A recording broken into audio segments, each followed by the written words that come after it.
আলহামদুলিল্লাহ, খুতবার পর আমি আপনাদের সামনে আল্লাহর একত্ববাদ, আল্লাহর আনুগত্য আর রসুলের নেতৃত্ব নিয়ে কথা বলছিলাম। এরপরে আজকের এই বিরাট ইসালে সওয়াব এই সভার সম্মানিত সভাপতি সাহেব, বিশিষ্ট রাজনীতিবিদ, বারবার চেয়ারম্যান নির্বাচিত আলহাজ মোহাম্মদ শাহ আলম পান্না ভাই, চেয়ারম্যান কুসুম্বি ইউনিয়ন পরিষদ শেরপুর বগুড়া, আল্লাহ ভাইজানকে ইসলাম দিন বোঝার তৌফিক দান করুক, বলুন আমিন। প্রধান অতিথি বিশিষ্ট রাজনীতিবিদ, শিক্ষাবিদ আলহাজ মোহাম্মদ জানে আলম খোকা, সাবেক মেয়র শেরপুর পৌরসভা বগুড়া, আল্লাহ ভাইজানকে ইসলাম, কোরআন এবং আল্লাহর বিধান বোঝার তৌফিক দান করুক, বলুন আমিন। বরেণ্য অতিথি বাংলাদেশ জামাত ইসলামী শেরপুর উপজেলার সম্মানিত আমির, সাবেক উপজেলা চেয়ারম্যান শেরপুর উপজেলা পরিষদ বগুড়া, আল্লাহ ভাইজানকে দিন বিজয়ের জন্য কাজ করার তৌফিক দান করুক, বলুন আমিন। আজকের মাহফিলের সম্মানিত মেহমান বৃন্দ, হাফেজ মাওলানা মুফতি গোলাম রব্বানী আজকের এই দ্বিতীয় বক্তার পরিবর্তে মাওলানা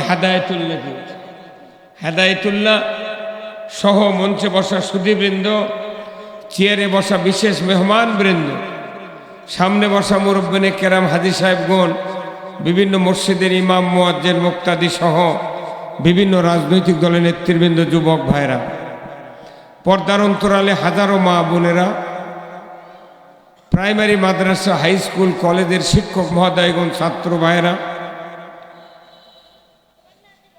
আজকের এই মাহফিলের উপস্থিত সরকারি কর্মচারী, কর্মকর্তাবৃন্দ, প্রশাসনিক কর্মকর্তা, কর্মচারীবৃন্দ, ডিএসবি, ডিজিএফআই, সরকারের গোয়েন্দা সংস্থার কর্মী ভাইয়েরা, সাংবাদিক ভাইয়েরা, ব্যবসায়ী ভাইয়েরা, আজকের এই মাহফিলের ইন্তেজামিয়া কমিটি বর্গ সহ কচি কাচারা এবং আজকের এই মাহফিলের প্রচার মিডিয়ার সম্মানিত মাইকালা এবং ভিডিওম্যান ভাইয়েরা, সবার প্রতি আমার সালাম।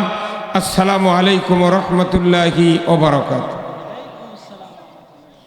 কেমন আছেন আপনারা? আছি ভাই, আলহামদুলিল্লাহ। কোরআনের বক্তৃতা বাংলাদেশে অনেক হচ্ছে, মানুষের জীবনের কোনো পরিবর্তন হচ্ছে না, কথা ঠিক কিনা? মানুষের জীবনের পরিবর্তন করতে গেলে কি দরকার, এটা কোরআনে আল্লাহ বলেছেন কি বলেননি? সবাই বলেন কি বলেছেন? তাহলে কোরআন থাকলো, আল্লাহর কথা থাকলো, কিন্তু মানুষের পরিবর্তন হলো না, কারণ কি? কোথায় ঘাটতি বলেন, কোথায় ঘাটতি?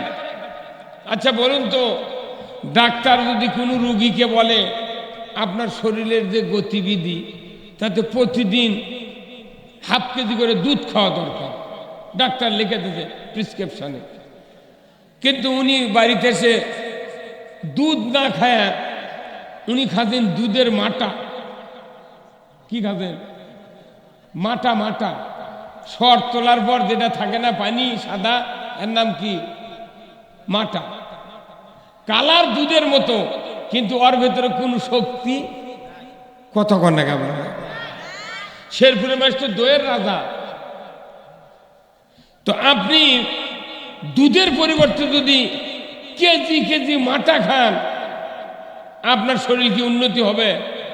কতক্ষণ ভারী, কতক্ষণ না গা উন্নতি হবে? আচ্ছা, মাটা আর দুধ কি এক না? আমাকে বাংলাদেশের ইমানদারের অবস্থা হয়ে গেছে তাই। আল্লাহ বলছেন কোরআন এইভাবে মানতে হবে, কি সেই কথা না শুনে মাটা মানিচ্ছে। কতক্ষণ এবারে কি মানতেছে? মাটা। আল্লাহর আইন হলো অরিজিনাল দুধ, আর মানুষের আইন হলো মাটা। কতক্ষণ না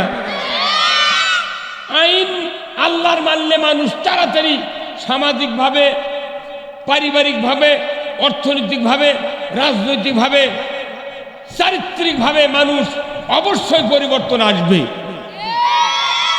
কিন্তু যদি মানুষের আইন মাটা মানে, তাহলে আরো অবনতি হবে। মাটা হলো কি? মানুষের তৈরি করা আইন। এই আইন দিয়ে কোনোদিন কোনো জাতির পরিবর্তন হয় নাই, আগামী তো হতে পারে না, পারে না। তাহলে আমাদের আগে দরকার নামাজ, রোজা, হজ, যাকাত তো আমরা বক্তৃতা শুনতেইছি, কথা কন। কুরবানি দেওয়া লাগবে, ওয়াজিব হচ্ছে কার উপর, এটা সবারই জানা আছে, আছে না? জাকাত কার উপর কায়েম হচ্ছে এটাও জানে। কিন্তু মানুষ কি, সবাই কি জাকাত দেয়? কেন দেয় না? ঘাটতি আছে। কিভাবে? ওখানে আল্লাহর আইন নেই। এখানে যতগুলো মানুষ আছেন প্রত্যেক বাড়িতে 2 জন 3 জন 1 জন করে ছেলে সন্তান আছে। 18 বছর, 22 বছর, 24 বছর, 32 বছর পর্যন্ত এখনো সন্তানগুলি নামাজ ধরেনি। তাহলে এই সমাজের অবক্ষয় কেন আসলো? পারিবারিকভাবে, সামাজিকভাবে, রাজনৈতিকভাবে, অর্থনৈতিকভাবে, শিক্ষার জগতে সহ সব জায়গায় আমাদের এমন লসে আছি, এই লস মরার পরে শুধরানোর কোনো আইন নাই। বাঁচে থাকতে আমাদের এই লস কভার করতে হবে। এখন এই লস কভার করার জন্যে আমাদের কোরআন ছাড়া কোনো বিকল্প পথ নাই। এখন কোরআন মানতে হবে। মানুষের নামাজ আদায় করা যেরকম ফরজ, তার চেয়ে বেশি ফরজ হলো আল্লাহর আইন মানা। মানে আল্লাহর আইন যারা ছেড়ে দিছে তখনই মানুষ বিপদে পড়েছে। আল্লাহর আইনের একটা, আল্লাহর পক্ষ থেকে একটা রহমত আছে, কিন্তু আমরা তো আল্লাহর আইন মানতে পারছি না। দীর্ঘদিন 17টা প্রধানমন্ত্রী গেছে বাংলাদেশে, এই ডক্টর ইউনূস দিয়া 18 পড়েছে। একটা প্রধানমন্ত্রী সংসদে আইন পাস করেনি যে বাংলাদেশে নামাজ কায়েম করা হলো, কেউ জীবনে বলেনি। অথচ আপনার আমার ঘরে 3 জন 4 জন করে সন্তান আছে, 10 থেকে 32 বছর পর্যন্ত তারা নামাজ আদায় করে না। 32 বছর ছেলের যে বাবা আছে তার বয়স 42 বছর, তাইও নামাজ পড়ে না। তাহলে জাতি একটা বেনামাজির একটা মেশিনে ঘুরতেছে, শুধু বেনামাজি। জুমার দিনে প্রচুর মুসল্লি আপনাদের শাহী মসজিদে, সারা বাংলাদেশের সব মসজিদে যত মুসল্লি হয় শুক্রবারে 16 আনার ভেতরে 10 আনা মুসল্লি খালি শুক্রবারে নামাজ পড়ে। 4 আনা মুসল্লি মাগরিব পরে আর জোহর পরে।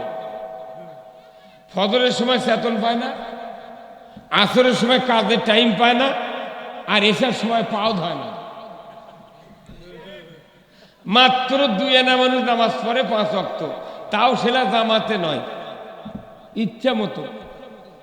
তাহলে আপনি কোন যে জাতির নবী দুনিয়াতে বিদায় হয়ে গেছেন 1500 বছর ধরে, ওই নবীর উম্মত আজও নামাজ আদায় করে না।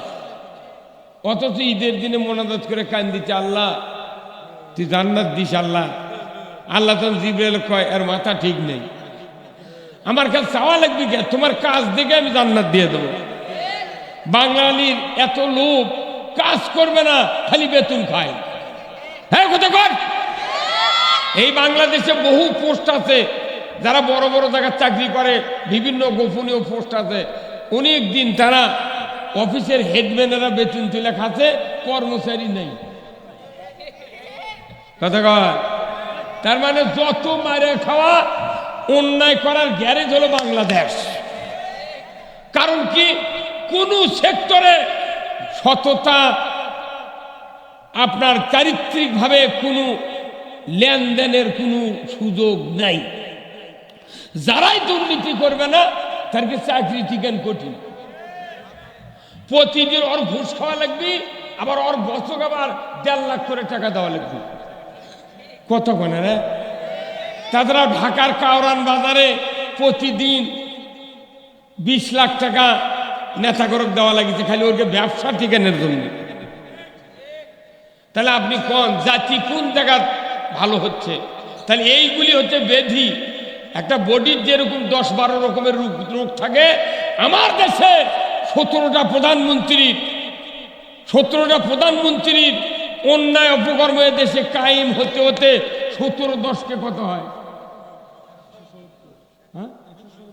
17-10কে 170টা অপরাধের বিচি বোনা হয়ে গেছে বাংলাদেশে। খালি অন্যায়ের বিচি 170টা, কোনোদিন নিরেন নাই, খালি ওরই ভেতরে আমরা বক্তৃতা দিয়ে বেড়াচ্ছি। কথা কয় না মানে? একটা জমির যদি ধান লাগান, রিপিট দিলে ঘাস হয় না, কিন্তু আপনি রিপিটও দেননি, নিরেননি। যদি 10 দিন পর পর ঘাসের মধ্যে ইউরিয়া দেন, কাটার সময় কি ধান পাওয়া যাবে? হ্যাঁ, খালি ঘাস। তা আমাদের দেশের অবস্থা গেছে কি, এত অন্যায় অফিসারের বিসি বুনিতে বাংলাদেশত কোনোদিন কোনো সরকার নিরায়নি। মনে করেন এখন ওই ঘাসের মধ্যে প্রতি বছর বক্তা টাকা দিয়ে নিয়ে আসে, ইউরিয়া দিয়ে নিচ্ছে। কথা কয়? দেশের থানার মনে থানা চলিচ্ছে, জেলার মনে জেলা চলিচ্ছে, এসপি অফিস আছে, ডিসি আছে, সব পুলিশ দিয়ে আর্মি দিয়ে ভর্তি, কিন্তু অন্যায়ও ভর্তি। কথা কনে গা? তাহলে তুর্ক আগে কি না? কয়েকদিনে যে ছাত্ররা 5ই আগস্টের পর ছাত্রছাত্রী বগুড়া সাত মাথা তারা ওই ট্রাফিকের ভূমিকা পালন করছে। হ্যাঁ, তাহলে আমরা ওদের শোলগোলক দিয়ে করে নেবো, মানে তোর বেতন দিয়ে লাভ কি? গরু চুরি হয় ধরবার পারে না, হুন্ডা চুরি হয় ধরবার পারে না, পুকুরে মাছ চুরি হয় ধরবার পারে না। খালি জামাত বিএনপির 10-12 জন একখানে বসলি গোপন তথ্যের ভিত্তিতে নাশকতার পরিকল্পনা করছিল, জিহাদি বৈশ ককটেল বানানোর সরঞ্জাম দিস গ্রেপ্তার করতে সক্ষম হয়েছে। হ্যাঁ, কতক্ষণ 5 তারিখের পর থেকে পেপার যেগুলো কেউ লাগেনি, তার মানে ওগুলো সাজানো নাটক। দেশে জঙ্গি দমন করেছে মনিরুজ্জামান ছিলেন না, ঢাকাতে চাবে চাবে কথা করছিল, মিশে ওই ওগুলো পরিকল্পনা করে তৈরি করেছে নাটক। এখন তো জঙ্গি নাই, তোরাও তো নাই, জঙ্গিও তো আর হয় না। মানে এগুলো করে বাংলাদেশে ইসলাম স্থবির করে দেওয়া, ইসলামকে দূর করে দেওয়ার ষড়যন্ত্র করেছিল। কিন্তু মানুষ এটা বুঝতে পেরেছে, মানুষ আর এত অবোধ নাই। যারা এই অকামগুলো করেছে তারা জয়েন করেনি, ওরা পলে গেছে। যে কয়জন আছে আল্লাহর মর্জি, এনারা যদি বাংলাদেশকে ভালো করার জন্য একটু চেষ্টা করে, বাংলাদেশে কোনো অন্যায় আর আগামীতে হতে পারবে না। কতক্ষণ এদেশ কেন এইরকম ব্যারাম ভালো হয় না, আমি তার চিকিৎসা দেব। এই চিকিৎসা হবে অ্যান্টিবায়োটিক। যে কোনো ব্যাধি যদি হাই পাওয়ারে যায়, তার স্টে করার জন্য ডাক্তার অ্যান্টিবায়োটিক আগে দেয়। আপনি অ্যান্টিবায়োটিক খাবেন 500-700 পাওয়ারের, আপাতত ব্যারাম স্থবির হয়ে যাবে, তারপরে চিকিৎসা শুরু হবে। তা আমাদের এই দেশে অ্যান্টিবায়োটিক হলো আল্লাহর আইন। কার আইন? এই ধরে কোন কার আইন? আল্লাহর আইন যদি না থাকে, জিবরাইলও যদি এই দেশের প্রধানমন্ত্রী হয়, এই দেশের নেতারা তাগলে জেলত তুলবে। যেরকম দেখেন শেখ মুজিবুর রহমান যদি এই হাসিনার সরকার সময় যদি উঠে আসতেন কব্বর থেকে, আসলি হাসিনাকে ঝাঁটা দিয়ে পিটল। আমি কোন আওয়ামী লীগ থেকে এখন তুই করলু কি? কতক্ষণ এই যে সালমান রহমান আনিছিল বলছে যে তোমার জন্য আমাকে জেলে তোটা লাগলো। কে না, তুমি আইন মন্ত্রী হয়ে বেআইনি কাজ করছো। যদি মানুষের ভোটাধিকার যদি তুমি দিতে, তাহলে আজ ভোট হলে আমাকে ভোট দিল না বাঙালি, আমরা তা বউ চললে বাড়ি শুয়ে থেকে বন্ধ হইলে এ কি অকাম হয়ে গেছে। কত বছর হলে ভোট দিবের দেওনি, এত করে তো এখন আমাদের এই বিপদ। তোমার কে মানা করছিল আইন মন্ত্রীরা ভোট বন্ধ করা লাগবে? কতক্ষণ পলক ইনুক কষে, তুমি তো বিম্বরের ভোট পারলে হেন না। প্রধানমন্ত্রী তোমার এই নেতৃত্ব দিল, তা তথ্যমন্ত্রী, তুমি খালি জামাত বিএনপির বিরুদ্ধে সংসদে আলোচনা করছো। ভুল তথ্য দিয়া এরপরে ফাঁসি দেওয়া হতে। যদি ফাঁসি দেওয়া না হতো, তুমি যদি অকাম না করলে নি, আমরা বাড়িতে থাকবো না, তোমার কারণে এই অবস্থা। ওরা এখন গুতাগুতি লাগিয়েছে। এই গ্রামতে যদি এক বাপের 4 বেটা আর এক বাপের 2 বেটা যদি মারামারি লাগে, 4 ভাইয়ের সাথে কি 2 ভাই পারবি?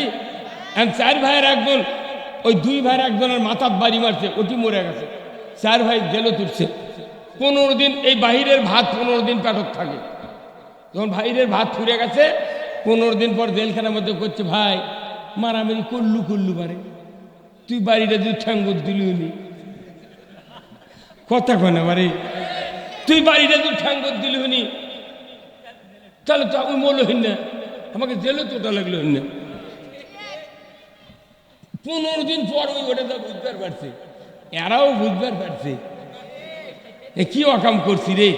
কতক্ষণ টাকা মারিছে বিদ্যুৎ কেন্দ্র থেকে, আর গরিবের উপর বিদ্যুৎ বিল চাপে দিছে। দেশের জিনিস বিদ্যুৎ, এই ভেড়া মারা বিদ্যুৎ তৈরি হচ্ছে, আর এতই লাইন করেছে। এই লাইন যত করে, রাস্তা যত করে, এটা দুর্নীতি করার জন্য করে। আমার দেশের শান্তি নেই, আমি রাস্তা কি কর্ম, বিদ্যুৎ কি কর্ম, দরকার হলে জেনারেটর কিনে বাড়িতে বিদ্যুৎ বানাবো। কতক্ষণ নাকি সব জায়গা এইগুলি কথা বলতেছি, এগুলো হচ্ছে বেদির কথা। আপনি যদি ডাক্তারের কাছে যান, এই ব্যায়ামের কথা আপনার বডির মধ্যে লুকিয়েছে, চুপ করে যদি বসে থাকেন, ডাক্তার কি চিকিৎসা করবে? সব ব্যায়াম কি এক্সরে ইসিজি ধরা পড়ে? রুগীর থেকে কিছু মুখ দিয়ে শোনা লাগে। কিন্তু আমরা এই যে সভা করি, একটা শ্রোতা বক্তা কোনোদিন কয় না, হুজুর আমার স্ত্রী পর্দার থাকে না, আমি নামাজ পড়ি না, বেটারা গাঁদা খায়, উই ইয়াবা খায়, কেউ কয় না, চুপ করে বসে আছে। এখানে 22 রকমের লোক আছে, 5 চোখের থেকে গুচির মাছ পর্যন্ত। অথচ বক্তার বক্তৃতা দেওয়া লাগবে সবারই যাতে জিনিসটা বোধগম্য হয়, এই বক্তৃতা বক্তার দেওয়া লাগে। তাহলে একটা ডাক্তারের চেয়ে বক্তার অনেক বুদ্ধি সংগ্রহ করা লাগে। কতক্ষণ আমরা পরে করছি, এই যে কোরআন পরে বক্তৃতা দিই, তা আমাকে নামে মামলা দেয়া জেলত তুল।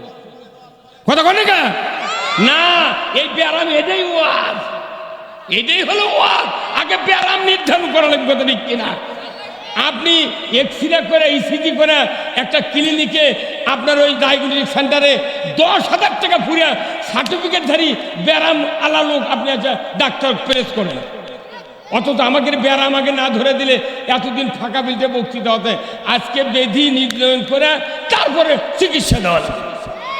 কতক্ষণ বেধি যদি না মানি, বেধি যদি না জানি, আমি চিকিৎসা কর্ম কি? কোন তো এখানে যত বাবা আছে, সন্তান আছে, এরা কি 5 ওয়াক্ত নামাজ পড়ে? তাহলে প্রথম চিকিৎসা এটা নামাজের চিকিৎসা, সুদ হারামের চিকিৎসা, চুরি বন্ধের চিকিৎসা, জেনা বন্ধের চিকিৎসা, বেপর্দার চিকিৎসা, অন্যায় অপকর্মর চিকিৎসা। এইগুলি চিকিৎসা দিতে দিতে কয়েক মাস এটি বসে থাকা লাগবে। সব চিকিৎসার, সব ব্যাধির একটা ঔষধ, সেই ঔষধ বাংলাদেশে নাই। সব ব্যাধির এক ঔষধ। এই ঔষধের কথা আমি বলবো, আপনারা কি শুনতে রাজি আছেন? তাহলে আসুন, আমার আল্লাহ বলছেন, কুল্লাহাবিতু মিনহা জামিআ ফাইম্মা ইয়াতিয়ান্নাকুম মিন্নি হুদান ফামান তাবিয়া হুদায়া ফালা খাউফুন আলাইহিম ওয়ালা হুম ইয়াহজানুন। আমার আল্লাহ বলছেন, আদম বংশধর পৃথিবীর জমিনে নেমে যাও, মিন্নি হুদান, আমার তরফ থেকে যে হাদায়াত বাণী যাবে, ফামান তাবিয়া, যদি ইতাআত করতে পারো, ফালা খাউফুন, তোমাদের জন্য কোনো ভয় নাই, ওয়ালা হুম ইয়াহজানুন, তোমাদের জন্য কোনো দুশ্চিন্তা হবে না। জোরে কোন আল্লাহু আকবার। কোরআন মানলে ভয় নাই, চিন্তা নাই, কার কথা? সবাই কোন কার কথা? কোরআন মানলে ভয় নাই, চিন্তা নেই, আল্লাহর কথা। কিন্তু আমরা কেন মানি না? কেন মানি না? মানলে দুনিয়াতে কোনো ভয় নাই, আখিরাতে কোনো দুশ্চিন্তা হবে না। দুনিয়াতে চুরি, ছিনতাই, হাইজাক, রাহাজানি, দুর্নীতি, ঘুষ, জানা, ব্যভিচার, কোনো চিন্তা থাকবে না। আমার আল্লাহ বলছেন, যদি তোমরা আমার কোরআনের আনুগত্য করো। আল্লাহু আকবার। এরপরে আয়াতে আল্লাহ বলছেন, ওয়াল্লাযীনা কাফারু ওয়া কাযযাবু বিআয়াতিনা উলাইকা আসহাবুন নারি হুম ফিহা খালিদুন। যারা অবিশ্বাসী, যারা বিশ্বাস করবে না কোরআন, কোরআনের আইন, কোরআনের কথা, আল্লাহর আনুগত্যকে বিশ্বাস করবে না এবং মিথ্যা মনে করবে কোরআনের কথাগুলি, আল্লাহ বলছেন তারা জাহান্নামের আগুনের সাথী সঙ্গী হবে। তাহলে এই দুটো আয়াত যদি বোঝা যায়, কোরআন বোঝা সহজ। এই দুটো আয়াত হলো নৈবেত্তিক দিয়ে যে প্রশ্নগুলো আছে টিক চিহ্নের মাধ্যমে আল্লাহ তাআলা বলছেন এক কথায় প্রকাশ, কোরআন মানলে জান্নাতি, না মানলে জাহান্নামী। বাংলাদেশে যদি বলা হয় কারা কারা জাহান্নামে যাবেন হাত তোলেন, একটা লোক কি হাত তোলার পাওয়া যাবে? হিন্দুরাও হাত তুলবে না, ওরাও জানে যে স্বর্গ আর নরক। হ্যাঁ, তাহলে জান্নাতে যেতে গেলে এক নাম্বার কালিমা পড়তে হবে, তৌহিদের কালিমা। ধরে কোন আল্লাহু আকবার। কালিমা লা ইলাহা ইল্লাল্লাহ মুহাম্মাদুর রাসূলুল্লাহ। আমার আল্লাহ বলছেন, হে নবী আপনি দাওয়াত দেন মানুষের সামনে, ইয়া আইয়ুহান নাস কুলু লা ইলাহা ইল্লাল্লাহ তুফলিহুন। ও দুনিয়ার মানুষ, তোমরা যদি সফল কাম হতে চাও, তোমরা যদি আখিরাতে বাঁচতে চাও, জাহান্নামের আগুন থেকে, দুনিয়ার অশান্তির থেকে বাঁচতে চাও, তাহলে তোমরা কালেমা পড়ে নাও, লা ইলাহা ইল্লাল্লাহ মুহাম্মাদুর রাসূলুল্লাহ। এই কালেমার ভেতরে মুক্তি, কালেমার ভেতরে নাজাত। কার কথা? আচ্ছা বলেন তো, প্রত্যেকের পকেটে পকেটে মোবাইল আছে না? যার টাচ মোবাইল আছে দেখবেন মোবাইলের বডি বড় কিন্তু মেমোরি কার্ড ছোট, এক করের মতো। এই এক কর মেমোরি কার্ডত কমপক্ষে 300-র মতো নাম্বার, 250-র মতো গান বক্তৃতা সেভ করা যায়। কথা ঠিক কিনা? তো ওই রকম কোরআন আর হাদিস যত আছে রসুলের, প্রত্যেকটা কথা কোরআন আর হাদিসের কালিমার মধ্যে মেমোরি কার্ডের ঢুকান আছে। সব কথা কালিমার ভেতর ঢুকান আছে। তাহলে এই কালিমা কেমনি? রসুল বললেন, আল্লাহ বললেন যে তোমরা কালেমা পড়ো, তাহলে তোমরা সফল কাম। তাহলে বোঝা যাচ্ছে ওইগুলির আগে কালেমা বোঝা লাগবে। কতক্ষণ না? আচ্ছা এখানে যারা বিয়ে করছেন তারা কি কবুল বোঝেননি? বিয়ে করবেন তা করেননি? আপনার যখন উকিল মোল্লা বলেছে যে অমুকের মেয়ে অমুক, আপনাকে এত টাকা দেন মোহর, আপনি অঙ্গীকার করেছেন, এত নগদ এত বাকি, আপনাকে স্বামিত্বে কবুল করিয়াছে, আপনি তাকে স্ত্রীত্বে কবুল করুন। আপনিও কবুল বলেছেন, আপনার স্ত্রীও কবুল বলেছে। কথা ঠিক কিনা? তাহলে কবুল যখন বলিছে, বাড়ি দিয়ে দাও, আপনি কতেন কাপড় ধুয়ে দাও, ভাত পাক করে দাও, আমাকে তাড়াতাড়ি মাথা একটু টিপে দাও, তখন যদি স্ত্রী বলে না তোমাকে কবুল বলছি, ভাত পাক করার কথা বলিনি, কাপড় পরিষ্কারের কথা বলিনি, মাথা টিপে দেওয়া লাগবে বলিনি, তখন কি আপনি স্ত্রী কার রাখবেন? হ্যাঁ, কেন রাখবেন না? যে কবুলের মধ্যে ওগুলো আছে। কবুলের মধ্যে স্বামী বুঝেছে কবুলতেই আছে, স্ত্রী বুঝেছেন কবুলের মধ্যেই আছে। তাহলে আপনি কালেমা পড়েছেন, কেন বুঝেননি? কালেমা বলে নামাজ আদায় করা লাগবে, সুদ বাদ দেওয়া লাগবে, পর্দা ফরজ করা লাগবে, জেনা বন্ধ করা লাগবে, চুরি বন্ধ করা লাগবে, ঘুষ বন্ধ করা লাগবে। আপনি কালেমা বললেন, অথচ আবার বক্তৃতা দেওয়া লাগছে নামাজ পড়েন, সুদ বাদ দেন, অন্যায় বাদ দেন, গাঁদা বাদ দেন, মদ বাদ দেন। কেন বলা লাগবে? তার মানে কবুল বুঝেছি আমি, কালিমা বুঝেছি, কবুল বুঝিনি। কবুল বুঝেছি, কালিমা বুঝিনি। এই চতুর্দিকে ঘাটতি আছে। এই জন্য আসুন আমি আপনাদেরকে বলবো, এই কালিমা হলো পৃথিবীর যত বক্তৃতা আল্লাহ রসুলের আছে, প্রত্যেকটা বক্তব্য কালিমার ভেতরে আল্লাহ ঢুকাই দিয়েছেন। জোরে কোন আল্লাহু আকবার। তাহলে এই কালিমা যদি বোঝা যায়, কোরআন বোঝা যাবে, রসুলের জীবন বোঝা যাবে। আজকে শেরপুর প্রপার এলাকা, আমি মনে করেছিলাম প্রচুর লোক হবে, এত রাত, কিন্তু জনগণের সমাগম কম। কারণ এখনো মানুষ ইসলামের যে আলোচনা দরকার এটা মানুষ বোঝেনি। কারণ কি? আমার রসুল বলছেন, আলাইকুম বিমাজালাসাতিল উলামা ওয়াসতিমাই কালামিল হুকামায়ে ফাইন্নাল্লাহ তাআলা ইউহিল আরদাল মাইয়াতাবি মাইল মাতার। আমার নবী বলেছেন, ও দুনিয়ার মানুষ, তোমরা আলিম ওলামার মজলিসে বসা কর্তব্য মনে করে নাও, কারণ দৈনন্দিন নামাজ কাজা অন্যায় উপকর্মে তোমাদের অন্তর মরে যায়। এই মরা অন্তর দিয়ে তুমি আল্লাহর ইবাদত করতে পারো না। তুমি যদি কোরআনের মাহফিলে বসতে পারো, কোরআনের অমেয় বাণী, হাদিস, আল্লাহ রসুলের আদর্শ, এইগুলি যখন তোমার কলিজার ভিতরে অন্তরে আঘাত করবে, তোমার ওই অন্তরের মরিচিকা দূর হয়ে যাবে, সাথে সাথে অন্তর নরম হবে। ওই নরম অন্তর দিয়া তোমার আল্লাহর হুকুম পালন করা সহজ হয়ে যাবে। আমাদের দেশে মাহফিলে মানুষ বসে না, বিশেষ করে এই কোরআনের মাহফিলে যারা ক্ষণকাল বসবে, 60 বছর নফল ইবাদতের সওয়াব তাদের আমলনামায় লেখা হবে। ধরুন আল্লাহ।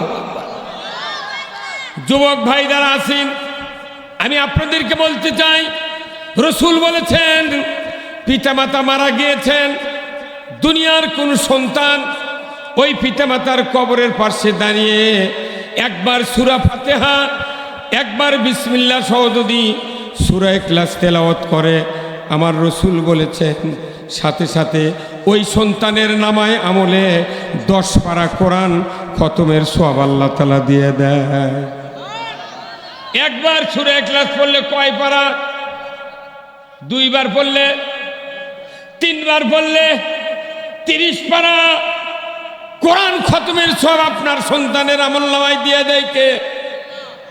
আমার নবী বলেছেন, এই সন্তান যদি নামাজি হয়, মুত্তাকি হয়, পরহেজগার হয়, কোরআন প্রেমিক হয়, রসুলের আদর্শ মানে, বাবার কবরের পাশে হাত তুলে একবার দোয়া করবে, রব্বির হামুহুমা কামা রব্বায়ানি সগীরা। রসুল বলেছেন, ওই সন্তানের হাতের দোয়ার কারণে আল্লাহ তাআলা আপনার পিতামাতার কবরের আযাব 40 দিনের জন্য আল্লাহ মাফ করে দেয়। কয় দিনের? 39 দিন পর আবার যদি দোয়া করা, তাহলে এরকম সন্তান সবার বাড়িতে আছে। তাহলে এই সন্তানক নামাজি কে বানাবে? কোন তো বাপই করে না তো নামাজ। কি কতক্ষণ না মুয়াজ্জিনি করে, মসজিদ মুয়াজ্জিনি করে, যতদিন হলে আযান দেয়। গ্রামের মানুষ ওর আযান শুনে মসজিদে আছে, কিন্তু মুয়াজ্জিনের বেটারা আসে না। মুয়াজ্জিন হয় বেটাকে নামাজি বানাতে পারেনি, আর আপনি আমি পারবো? নামাজ কোন জনগোষ্ঠী নামাজি বানাতে পারবে না। নামাজি বানাবে এই কোরআনকে বলতে হবে। কোরআন তুমি বলো, এই বাংলাদেশে কে নামাজি বানানোর ক্ষমতা রাখে? কোরআনের কথা সত্য, আমাদের কথা মিথ্যা কথা, ঠিক কিনা? আল্লাহ কোরআনে বলছেন, সূরা আল হদ 41 নম্বর আয়াত, আল্লাযীনা ইম্মাক্কান্নাহুম ফিল আরদ আকামুস সালাতা ওয়া আতাউজ যাকাতা ওয়া আমারু বিল মারুফ ওয়া নাহু আনিল মুনকার ওয়া লিল্লাহি আকিবাতুল উমুর। আমার আল্লাহ বলেছেন, ও মুসলমান, যদি তুমি কোনো ভূখণ্ডের প্রধানমন্ত্রী হও, রাষ্ট্রপতি হও, সরকার হও, প্রেসিডেন্ট হও, ক্ষমতায় যাও, তুমি 4টা আইন চালু করবে। জোরে কোন কয় আইন? 1 নম্বর নামাজ চালু করবে, 2 নম্বর যাকাত আদায় করবে, 3 নম্বর ন্যায়ের আদেশ করবে, 4র্থ নম্বর অন্যায় বারণ করবে। এই 4টা আদেশ আল্লাহ তাআলা বলেছেন আমার পক্ষ থেকে সবচেয়ে বড় ধরনের হুকুম। আমার হুকুমের পর রাষ্ট্রের সরকারের হুকুম। জোরে কোন আল্লাহু আকবার। আকিবাতুল উমুর, সরকারের সবচেয়ে বড় ধরনের হুকুম জারি করার কথা আল্লাহ বলেছেন। রাষ্ট্রপতি, তুমি নামাজ কায়েম করো, যাকাত চালু করো, অন্যায় বন্ধ করো, ন্যায় চালু করো। আল্লাহু আকবার। এতগুলা প্রধানমন্ত্রীর কাছে কেউ কি হিন্দু হয়েছিল ভাই? কত কত কর না, কেউ হিন্দু হয়েছিল, কেউ লঘুনালা ছিল, লাখত মাটি দিছিল, সব মুসলমানের দাবিদার। কিন্তু একজনের নামাজ কায়েম, ওই জন্য বাংলাদেশে হাজারো বক্তৃতা হচ্ছে, কোনো নামাজই বাড়তেছে না। কাম যে সরকারের, এই নামাজ কায়েম করা কার দায়িত্ব? সরকারের। আর সরকার না করে আমরা যখন করছি যে নামাজ কায়েমের জন্য সরকার দরকার, যারাই সরকারে থাকে আমাকে ধরে লেতে জেলত তুলল। আর সাধারণ মানুষ করছে আমাকে, হুজুর চিন্তা করে না, জেল খাটা শূন্য। কি কথা বলি? সরকার তুলিচ্ছে বক্তার জেল, আর সাধারণ মানুষ করছে জেল কাটা সুন্নত, যে আপনি এত বড় সুন্নত বাদ দেবেন কে? আপনাকে মাই করে দিতে আসবো, চল মাই করে দিতে আসবো। আরে মুসলমানের ইমাম, মুসলমানের মুয়াজ্জিন, মুসলমানের ধর্মীয় লিডারদেরকে জেলে তুলিচ্ছে সরকার, আর আমরা মুসলমান করছি জেল কাটা সুন্নত। তাহলে সব একবারে জেলের দেবো সব। কি ভাই কথা কন না? হ্যাঁ, তাহলে নামাজি বানানোর জন্য আগে ইসলামী সরকার, কোরআনের সরকার কায়েম করতে হবে। শুধু নামাজি, কিন্তু যতগুলো 1 ইঞ্চি হুকুম এই বাংলাদেশে কায়েম হবে না। সুদ হারাম না হালাল? হ্যাঁ, কে করেছেন? তা আল্লাহর করা হারাম বাংলাদেশে চলে কি চলে না? ওই সুদের মধ্যে ডুবকি মেরে টুই মার দিয়ে উমরা করেছে, হজ করেছে, আবার হাজি গামছা দিয়ে আল্লাহু আকবার।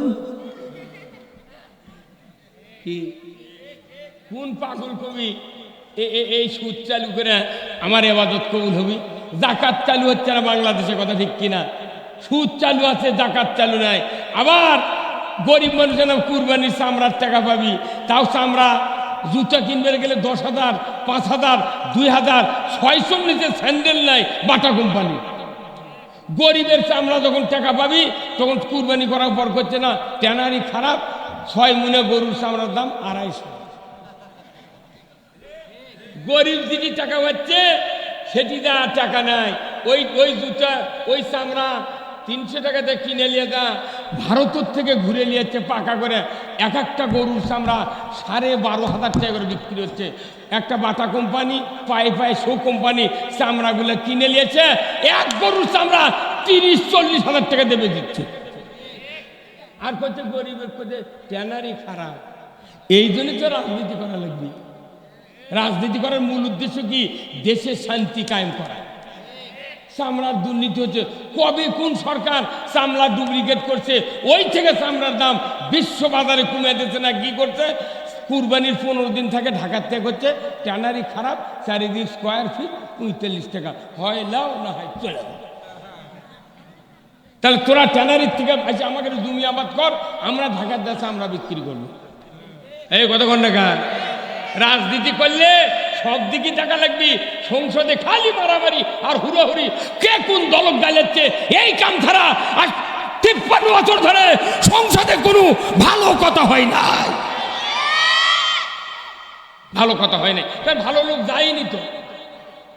কতক্ষণ টাকা ওটা বাংলাদেশের সংসদ অধিবেশন যখন শুরু হয় তখন কয় আগামী 6 তারিখে মহান জাতীয় সংসদের অধিবেশন শুরু হবে। মহান জাতীয় সংসদ এত বড় দামি জায়গা, সেই জায়গায় মমতাদের গান হতে, তার মানে কি ওটা আর দামি নাই? ওটা দামি নাই। আল্লাহ রসুল বলছেন যে যারা গান শোনে তাদের ইমান মরে, আর আল্লাহ বলেছেন যারা কোরআন শোনে তাদের ইমান মরে। ওই জন্য 16 বছর আমাদেরকে অনুমতি ছাড়া সভা করবার দেয়নি। কোরআন যদি বেশি মানুষ নির্বিঘ্নে শোনে তাহলে ইমান বাড়বি। আমাকে তো ক্ষমতার থাকাই কঠিন, কতক্ষণ না। আর এইবার ফকিন্নি সভা করতে অনুমতি লাগবে না। ফকিন্নি 4টা সভা করবে একদিনে, তাও খোবে না দেয় করছু গা। তাহলে ওই দেশি ওই সরকার চলে যাওয়ার কারণে সব আছে, কিন্তু অনুমতি লাগতেছে না। এই ফায়সালা কার? যে দেশে 92% মুসলমান, সেই দেশে অনুমতি নিয়ে সভা করা লাগবে। আবার কি ভোটার আইডি কার্ড দেওয়া লাগছে আমাকে। আবার শুনিছে কোন বক্তা কি কি বক্তৃতা করবি ওরে লিখে দেওয়া লাগছে। কি দেশ? সেই দেশ পরিবর্তন করলো পিচ্চিরা। এই বুড়ো বুড়ো রাজনীতিবিদ ঘরের মধ্যে কপার দিয়ে চা খাচ্ছে মর্ম, আর কালা চলতাকে বিয়ে নাই, বউ নাই, চল নাই, তারা যা বুক পেতে দিয়ে মরে বাংলাদেশে সোনার সূর্য তুলে দিয়েছে। কথা ঠিক কিনা? আজকে এই বাংলাদেশ আগামী দিনে আমরা যদি পেলাপেলি না করে ঠান্ডা মাথায় যত রাজনৈতিক দল আছে আমরা ঐক্যবদ্ধভাবে সুষ্ঠু নির্বাচনের মাধ্যমে যদি ইসলাম বিজয় করতে পারি, এ দেশে সমৃদ্ধশালী একটা সমাজ আমরা আল্লাহর পক্ষ থেকে উপহার পাব। তার বাস্তব প্রমাণ আফগানিস্তান মাত্র 3.5 বছরে পৃথিবীর 228টা রাষ্ট্রের মধ্যে এত বড় মুদ্রার দাম কোন রাষ্ট্রে নেই। ডালিম বেচে দেশ চলিচ্ছে, সোনার খনি তেলের খনি তুলে হাত দেওয়া লাগছে না। আমের গাছের মতো ডালিমের গাছ, বেদেনের গাছ এত বড় বড়, কতক্ষণ না গাছ। আর আপনার বাড়ি আগনার ডালিমের গাছ আছে, 20টা ফুল হচ্ছে, 10টা ধরেছে, তাই 5টা পড়ে গেছে আর 5টা আছে, এত বড় হয়া আর পাকে না। হঠাৎ করে একদিন দেখেন ফাটে গেছে, তা ওই ডালিমের দানা দেখেন ছাই কালারের, ও সিমটি দিয়ে বার করে কুত্তক দিলেও খায় না। কতক্ষণ? কারণ কি বাংলাদেশের উপর আল্লাহর বরকতের দরজা বন্ধ করা আছে, কথা ঠিক কিনা? মানুষ বাঁচার জন্য যা দরকার দিচ্ছে, কিন্তু আমার আল্লাহ কোরআনে বলছেন লা ফাতাহনা আলাইহিম বারাকাতুম মিনাস সামাই ওয়াল আরদ। আমাকে ভয় করার নীতি যদি জমিনে কায়েম করতে পারো, আমি তোমাদের জন্য আসমান আর জমিনের বরকতের দরজা খুলে দেবো। জোরে কোন আল্লাহু আকবার। তে বরকতের দরজা আমরা তো খুলবার চাচ্ছি না। মসজিদে গেলে আমরা প্রথমে ঢোকার সময় বলি যে আল্লাহুম্মা আফতাহলি আবওয়াবা রহমাতিক, হে আল্লাহ তোমার পবিত্র ঘরে ঢুকতেছি, তুমি আমার জন্য রহমতের দরজা খুলে দাও। আবার বারানের সময় বলা হচ্ছে আল্লাহুম্মা ইন্নী আসআলুকা মিন ফাদলিক, হে আল্লাহ তুমি তোমার নাম নিয়ে এখান থেকে বেরিয়ে যাচ্ছি, তুমি জমিনের বরকতের দরজা খুলে দাও। যে মানুষটা প্রতিদিন 5 ওয়াক্ত মসজিদে যাবে, এই দোয়া পড়বে, তারই জন্য তো বরকতের দরজা খুলবে। কত কোনেগা?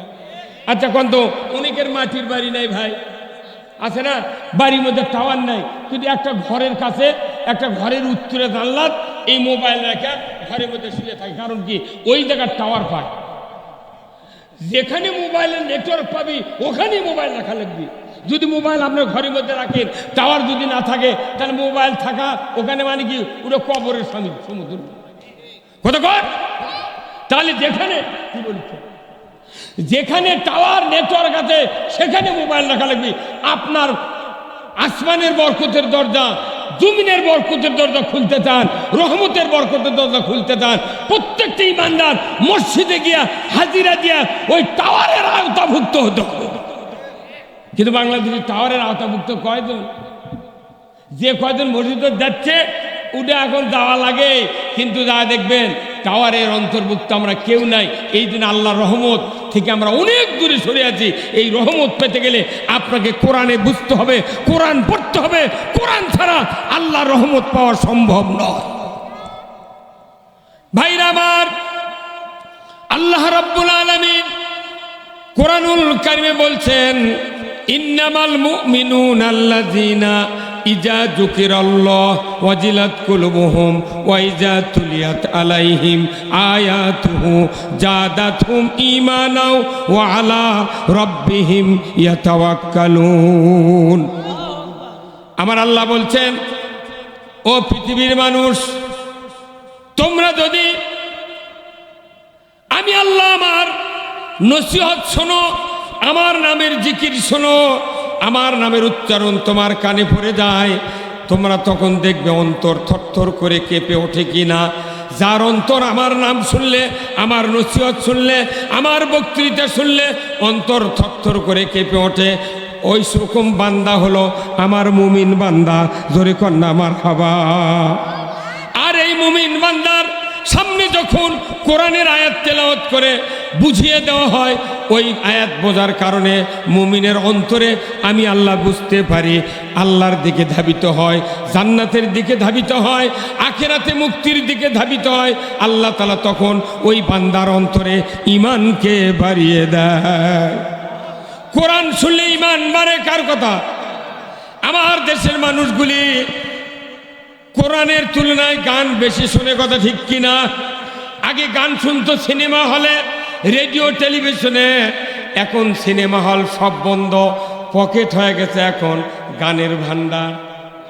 হ্যাঁ, হাই রে মোবাইল, মোবাইল দিয়ে সব পৃথিবী গোটা বাড়ি আপনার ওই কি কয় ইয়ালেছে না, না ওয়াইফাই কে, আরে না বারে সিসি ক্যামেরা, বাড়িতে সিসি ক্যামেরা, ওই লন্ডন যা ওটি থেকে দেখতে পাচ্ছি। তাহলে কত দুনিয়া সহজ ভাবিয়া, এত কিছু দেখার টাইম আছে, ঘন্টার পর ঘন্টা মোবাইল টিপে মাথা ঘোরে না। 1 ঘন্টা যদি কোরআন পড়বার কয় হয়, উনি এক আয়াত পরে কয় চোখ দেখে দেখে পাচ্ছি না, ঝাপসা দেখেছি, মাথা ঘুরছে। এই যে ওয়াইফাই সবার বাড়িতে আছে, এই মাহফিল থেকে যাবেন, অনেক মানুষ আছে আধা ঘন্টা মোবাইল এইভাবে টিপি, যখন ঘুম ধরে মোবাইল হাতটা পরে দেবি তখন ওনার স্ত্রী কবি ওই হচ্ছে টেপা টিপি, ঘুম আসে। কথা কয়, আপনি মনে করবেন না যে এতটুকু আপনি করলে জান্নাতে যাবেন। জান্নাতে যেতে গেলে আপনাকে প্রথম আল্লাহর কথা শুনলে অন্তর থরথর করে কেঁপে উঠতে হবে, তবেই সে মুমিন। জোরে বলুন ঠিক কিনা? এরপর আমার আল্লাহ বলছেন, ঈমান বাড়িয়ে দেওয়ার পর ওই মুমিনের আরেকটি গুণ, তারা আমি আল্লাহ ছাড়া কারোর উপর ভরসা করবে না। আমরা এখন ভরসা করি ইরির সারের উপরে, ধানের উপরে, ব্যবসার উপরে, লোনের উপরে, নেতার উপরে, রাষ্ট্রশক্তির উপরে ভরসা করি। জোরে বলুন ঠিক কিনা? অথচ আল্লাহ বলছেন আমার উপর মুমিনেরা ভরসা করো। তার মানে কি? আমার আইন ছাড়া কারো আইনের উপর ভরসা করা যাবে না, যাবে না। আমরা সরকার, নেতা এদের ভরসা করি। যদি একটা চেয়ারম্যান একটা মানুষের পক্ষে কথা কয়, ওর আর কোনো ভয় নাই, সারা দেশের মানুষ ওর সাথে পারে না। কি কয় বছর দেখিনি? বাপরে বাপ, কি কথা রে! লাখর টিপ দিলে দুধ বানায়, তাই মুক্তিযোদ্ধা। আমি গেছিলাম সেদিন হিলি হাকিমপুর বর্ডারের ধারে, এই পেছনেই বর্ডারের বাতি জ্বলিচ্ছে। তো ওখানে এক লোক মুক্তিযোদ্ধার সভাপতি হতে, তো বলিতে হুজুর আমি এইবারই মুক্তিযোদ্ধার সার্টিফিকেট পাচ্ছি, আর এখনই সরকার চলে যাওয়া লাগবে। আমি বলি আপনি ভাতা পাননি, আপনি বাঁচা গেছেন, এই ভাতাগুলো আপনার ডবল ফেরত দেওয়া লাগলো। কতক্ষণ টাকা? আমি নিজে মুক্তিযোদ্ধা পানি গেলেছি, 23 জন মুক্তিযোদ্ধা পানি গেলেছি, কিন্তু কে জানে সার্টিফিকেটের ইনকে দাম হবে কতক্ষণ। হাত দিয়ে লেগেছিল আমার বুড়ি বইয়েরও চাকরি হলো। কি দৌড়ত্ব! আহা, আমার আল্লাহ বলছেন এই আল্লাহর উপর ভরসা করতে হবে, দুনিয়ার কোনো মানুষের উপর ভরসা করার কথা আল্লাহ বলেন নাই। আমরা ভরসা করব কার উপর? তাদের আর একটি গুণ, তারা নামাজ কায়েম করবে, আল্লাহ যার রিজিক দিয়েছে তার থেকে খরচ করবে। যখন আল্লাহু আকবার। উলাইকা হুমুল মুমিনুনা হাক্কা, এই ব্যক্তিরাই মুমিন, প্রকৃত মুমিন তারাই যারা নামাজ কায়েম করবে, আল্লাহর উপর ভরসা করবে, কোরআন শুনলে ঈমান বাড়বে, আর আল্লাহর কথা শুনলে মন তোর থরথর করে কাঁপবে। এই কয়েকটি গুণ যাদের থাকবে, আমার আল্লাহ বলেছেন উলাইকা হুমুল মুমিনুনা হাক্কা, তারাই মুমিনের দাবিতে সত্যবাদী। জোরে কন্যা মারহাবা। আমরা যদি মুমিন হতে চাই এই কয়েকটি গুণ অর্জন করতে হবে, কি হবে না? আমাদের দেশে কোরআন প্রেমিক লোক বাড়তিছে, কিন্তু আজকে যদি খালি কোরআনের আইনটা কায়েম থাকতো, আমার দেশে মানুষগুলি এত উন্নত চরিত্রের হয়ে যেত। আজকে কোরআনের আইন না থাকার কারণে মানুষের ভেতরে চারিত্রিক পরিবর্তন হয় না, সামাজিক পরিবর্তন হয় না, রাজনৈতিক পরিবর্তন হয় না, অর্থনৈতিক পরিবর্তন হয় না। আল্লাহর আইন ছাড়া সমাজের পরিবর্তন সম্ভব নয়। আজ থেকে 1500 বছর আগে আল্লাহর নবীর সাহাবী হযরত উমর ইবনুল খাত্তাব অর্ধেকটা পৃথিবীর রাজত্ব চালিয়েছিলেন। হযরত আবু বকরের ওফাতের পর উমর ফারুক দ্বিতীয় মুসলিম জানের খলিফা হয়েছিলেন, অর্ধেকটা পৃথিবীর রাজত্ব চালিয়েছিলেন। উনি যখন রাষ্ট্র ক্ষমতায় সমাসীন হইলেন, রাতের অন্ধকারে রাস্তায় রাস্তায় ঘুরে বেড়াচ্ছিলেন, কোথায় কোন প্রজা দুঃখ কষ্টে আছে আমি তার সেবা করব, তার সাহায্যে হাতটা বেরিয়ে দেব, এমন সুন্দর চিন্তা নিয়ে বাদশাহ ওই আমিরুল মুমিনিন উমর ফারুক রাস্তায় রাস্তায় মাঠে ঘাটে পথে ঘুরিয়ে বেড়াচ্ছিলেন। একদিনের ঘটনা, উমর ফারুক রাদিয়াল্লাহু তাআলা আনহু বাড়ি থেকে রাত্রিতে বেরিয়ে চলে গেলেন একা একা সেই মরুভূমির প্রান্তরে। গিয়ে দেখেন দূরে একটা ঝুপড়ির ভেতরে টিমটিম করে আলো জ্বলছে। ওই আলোর কাছে উনি হাজির হলেন, কিছুক্ষণ দাঁড়িয়ে থাকলেন। ভেতর থেকে একজন মহিলার কান্নার আওয়াজ তার কানে ভেসে আসলো। কিছুক্ষণ পর একজন পুরুষের কান্নার আওয়াজ অন্তরের কাছে, কানের কাছে ভেসে আসলো। উমর ফারুক বললেন, রে ঝুপড়ির মালিক, কি হয়েছে তোমাদের? এত দুঃখ কেন, এত কষ্টের যন্ত্রণার কান্না কেন? এখন ওই বেদুইন যুবক বলছে, রে পথিক, আপনার কাজে আপনি যান, আমাদের এই দুঃখ কষ্ট দেখার কেউ নাই। আমার এত কষ্ট হচ্ছে, স্ত্রীর এত কষ্ট হচ্ছে, আমরা আর বলতে পারবো না। আপনার কাজে আপনি যান, আমরা কোনো কথা বলতে পারবো না। হঠাৎ করে উমার ফারুক সাথে সাথে বলে উঠলেন, রে ঝুপড়ির মালিক, কি কষ্ট কি যন্ত্রণা একটু আমাকে বলা যায় না?